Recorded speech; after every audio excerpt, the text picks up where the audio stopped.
بنران اودي من كوبش مدار كيبتن دوم هاي سنوري باردراشا بموصل ليفيرا چند ساله که چندین دکان ماسون هاتن دروست کردن و ليفيرا ماسی که تازه تیتا آماده کردن و خلکی که زور دیده بیره تایبتی تو ورز زمستان دا و جا ليفيرا دان ایواری درگه خارنگاهان این ماسیان تنه وکرن و او گشتاری که قصد موصل دکن هر یسان ليفيرا یعنی آکریل بردارش دهنه ویرا و کاسبکاره که زور ليفيرا کار دکت مدویدن اصلا بچما ایک جوان خورنگان بحثی هنده کن کل ليفيرا بچرانگی ماسی تیتا آماده کرن که گنجه که بردارش میوانه منه که پتری 10 ساله وی کاری که کاغ احمد و کن بجن خود قوته اب ماسیا ای کل ليفيرا تیتا آماده کرن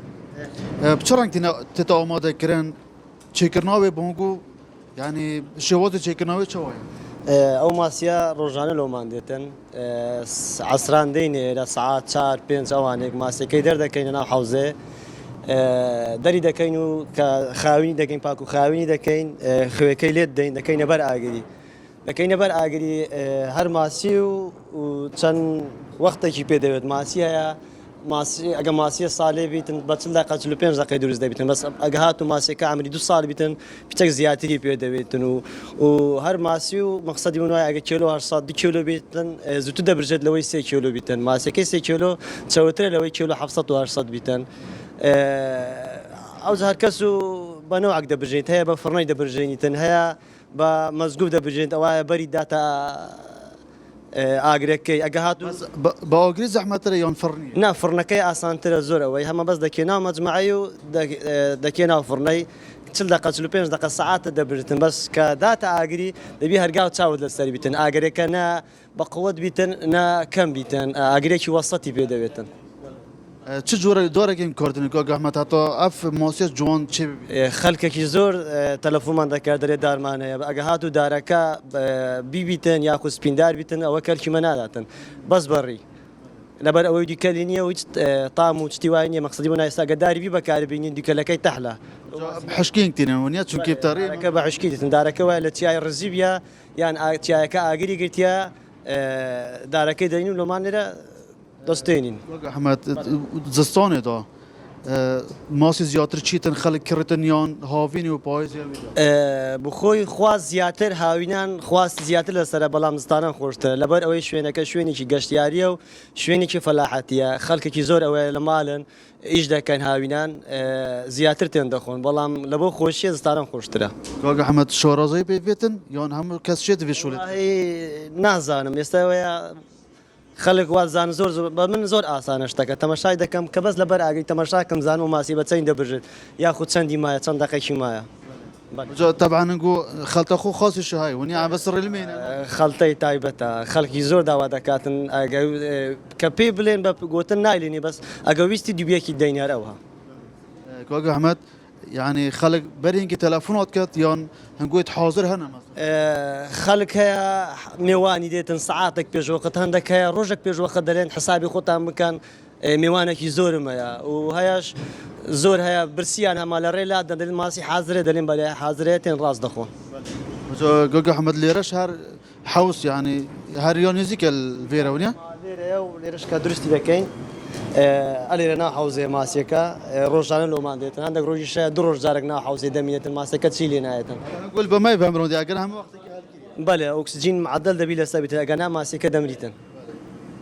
كوغ أحمد ليفيرش أبخش قالوا بيتن يعني تني بروج لا والله ماسي وزني ده أخواري أجهاتو دروج ده بيتن هر ماسي 100 غرامتا 200 غرام اللي وزنك ده أخواري بله كوغ أحمد نوكي كيلو بشان ديا ماسي بصاغي تقريبا 7000 ماسي ببرجاويش 11000 سفريش 10000 كسفري لقى خطبه بنان ومقابلاته احمد اجابيه فيرا مثلا تقريبا الروجي كان شيت كان ماسي يعني حسب روجا نتزاني تنلبر اوي خلق ببي ايشا ولا مال وكراتبنيا ببي اوي ماسي استزور زور كم درواتن بسیار کدی بوم چی بو خلق زیاتر حس کد خالته بورکت یان لیمو یان خواه یان طبیعی یعنی مثلا هر کس رأيك جیاوازیه کابرا هيا بعمر نايبت ماسي تيجي تريج دلت ماسي كطبيعي لون بيني اجاهاتو هي كابرا جاحيله ياخذ عائلها دين دلت ماسي كزوج تريج كان دك دلين تيجي تريج بيتن هر کس رأيك جیاوازیه او زها دو برادر قال لك تين بيك ناك لك دلت لايك من تيجي تريج باللايك ساده بيتن هر کس رأيك جیاوازیه جاب مشكله بونك شي وين هر زۆریش هەیە لە بۆی چیە پێش دەوی ماسی خەڵتەمان لێدا گوتی ناخۆم بەمی نەگوت یا بە خەڵتەیان بێ خەڵتە هیچ قسەی نەکردیا میش لەسەر ڕێی خۆم بەڕێ دەکەم لەسەر طبیعاتی خۆم بەێ جوجا احمد اف نوع موسي بونك تيتن تغيير جهتن اون زوزيه مثلا